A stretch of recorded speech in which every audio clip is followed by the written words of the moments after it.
Thank you. Thank you for the generous introduction. Professor Mathur, class, Mr. Sana, and fellow students, because I also call myself a student, and I'll always remain a student. I learned quite a few things from my previous speakers, which I've taken notes on. Academically, I should be the least qualified to speak here, but having given the opportunity, I said I should take it, and I'll share a few thoughts based on my experience, observation with my travels to more than 100 countries and working with humanity across the world.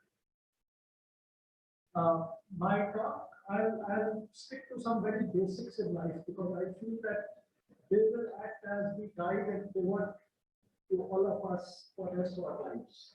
And we should always be reminded of these very basics as humans, what we are supposed to be.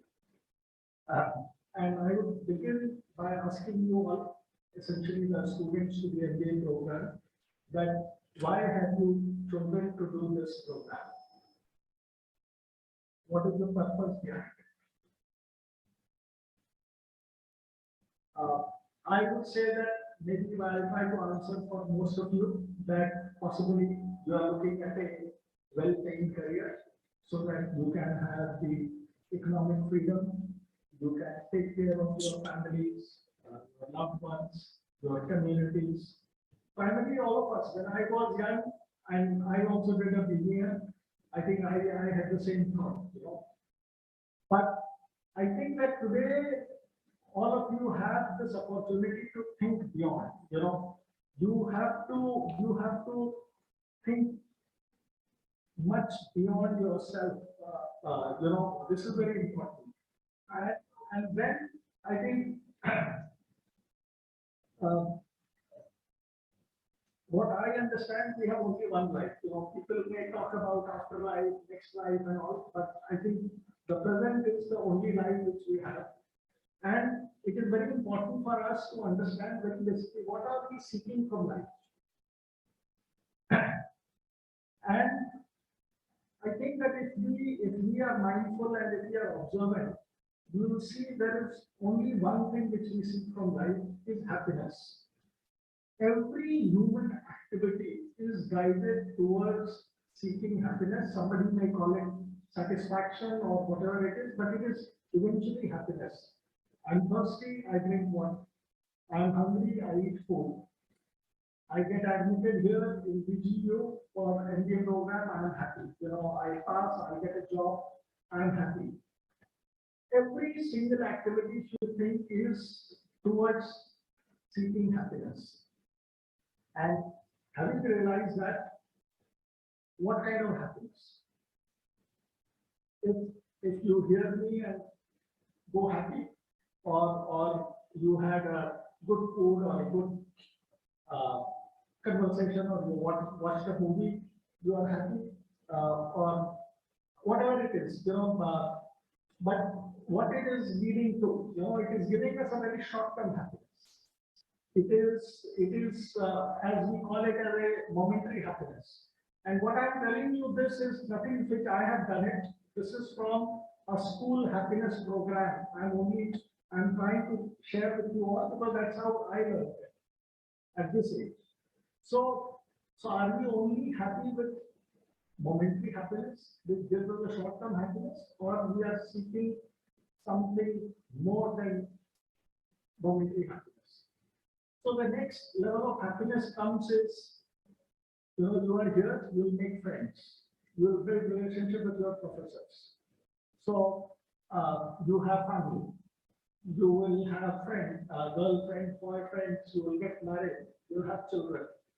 So they will be all giving you a much longer term happiness. But none of us are going to be there forever. You will have friends who will be there for a few years. You will have siblings or relationships who will be with you for a few years or few decades, then they will be gone. So we call this as a deeper happiness. It is defined as a deeper happiness. But are we still happy with this deeper happiness? or we are looking something beyond, something that which will keep us happy for all times to come. And that is what it is defined in this course is that I'm only replicating what I have heard. So this is no review not from me. This is the Delhi School Happiness Curriculum from where I picked it up. So this is called sustainable happiness. A sustainable happiness will sustain with us through our lives. And that will only come from two things. One is from learning and behavioral change. When you implement these learnings in your life, you bring about these behavioral changes, then you have this sustainable happiness. So my request to all the students here that you have to broaden your horizon. You have to look beyond just making a career. I mean, this is your chance. If you have realized this, that we have to be. This program is only a stepping stone or a means to get you sustainable happiness to lead a more purposeful or meaningful life.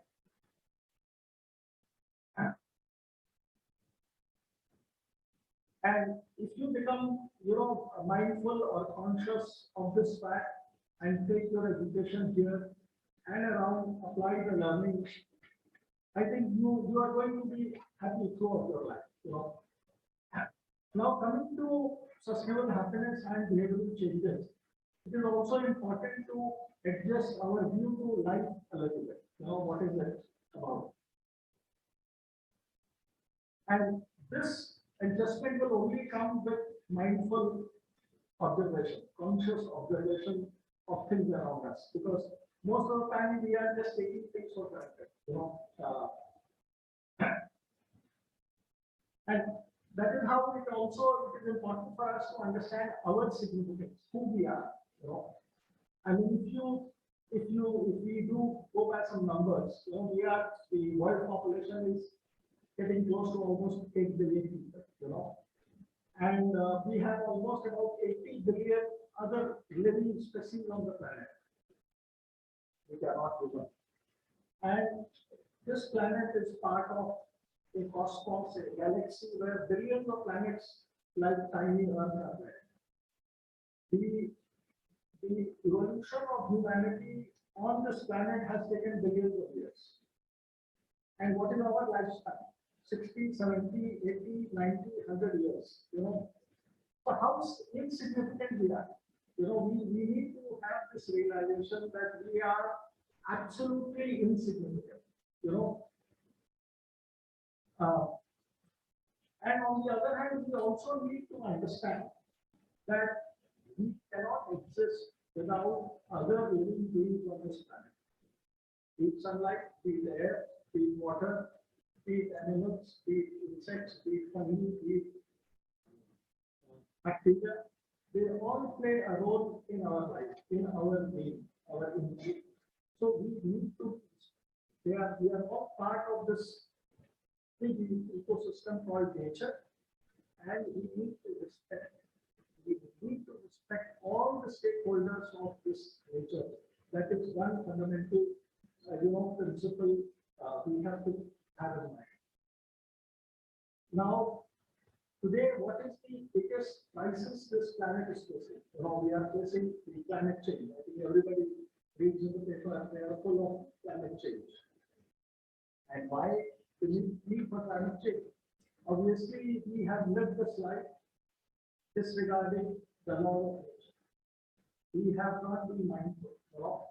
And today, I think if you want to know the statistics, we humans are emitting 42 billion tons equivalent of CO2 emission every year in the atmosphere. And this is a closed loop atmosphere. This is not going away. This is all staying 42 billion tons year after year in this atmosphere. And I think now the whole developing countries, they are doing their bit. How do we reduce eventually reverse this emission. So they say by 2050 we should be able to reverse it if all the actions which are taken now is sustained and is done that.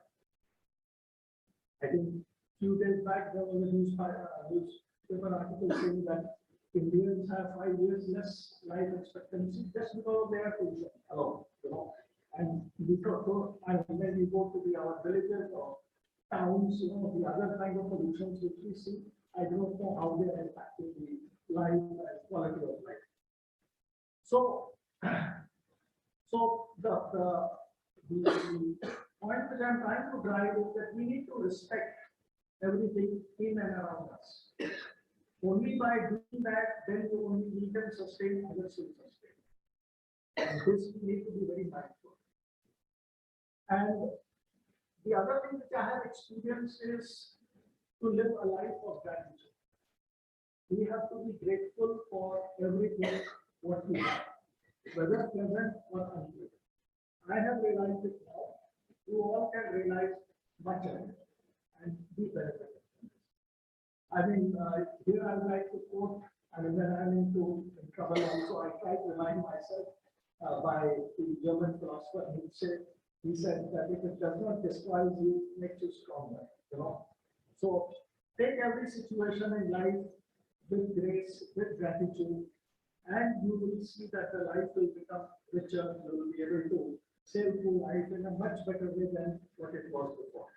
And we have to accept the law of nature. This morning only I was discussing with Professor Mato. There is no existence of life without death. We have to be always mindful of this fact. and we have to respect this. Then the other experience that I would like to share is that I come from a joint family. And once I happened to meet a saint and I was having an intimate conversation with him, I asked him, what is your advice? I come from a joint family, how I should be living my life as a joint family. And he answered to me in sentence. He said, first look at the good of the other family members. And this I have experienced. It is not just for the family, it is for any bilateral relationship. That if you look at the good of the others, your good is bound to happen. So always look at the good or welfare of others wherever you are, whatever you do. You will get the desired outcome.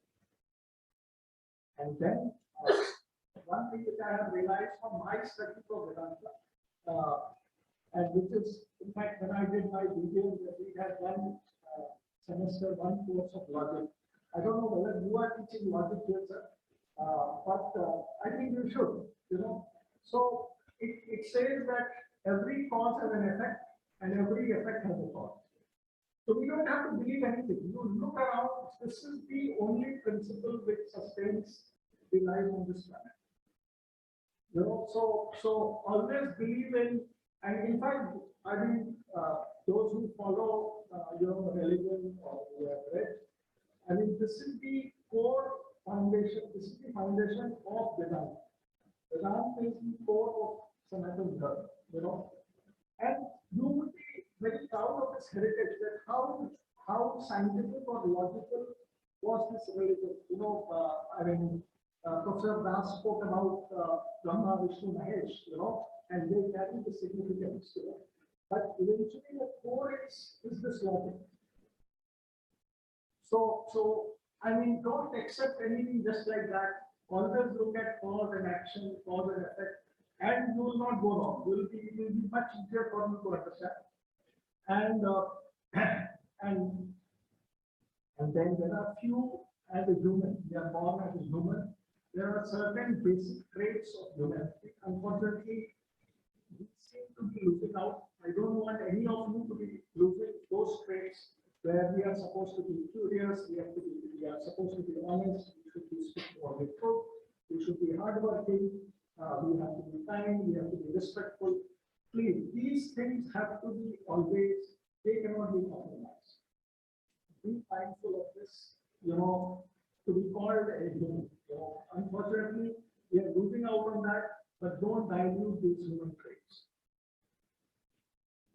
Just to conclude, I will come back to my opening statement.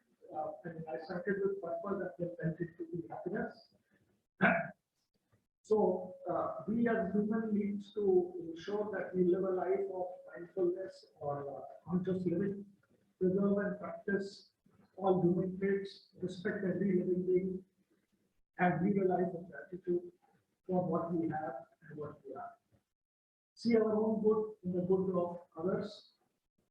Our life is only governed by one principle, that is cause action. Every action has a cause, and every cause will have an action.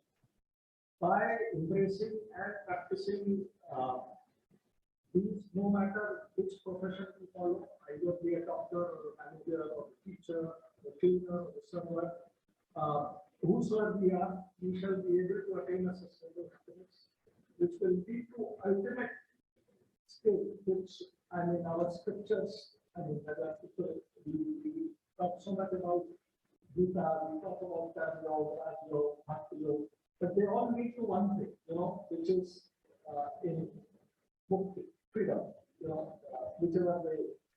Here people, you're looking at doing, even if you look at an atom, it is always trying to free from the other atoms, even if you go by law of physics, or even if you look at this whole galaxy, one planet is trying to be free from others, that is how we are existing. The same way, once we have attained this, by through our knowledge, experience, behavioral changes, we have attained this state, we will attain a state of ultimate, eternal peace. And I think you can try this. I do try this. You have a good night's sleep, you are in a state of calm, happiness. You will see that time you have a lot of positive thoughts and your ability to perform is enormous. And that is something which you can, by practicing, you can make it permanent in your life. When you follow some of these things on a regular basis. So I wish you all, by studying here, the guidance of all the respected teachers and professors, you will be able to lead a purposeful life, you will remain healthy, happy, and you will be able to contribute to the society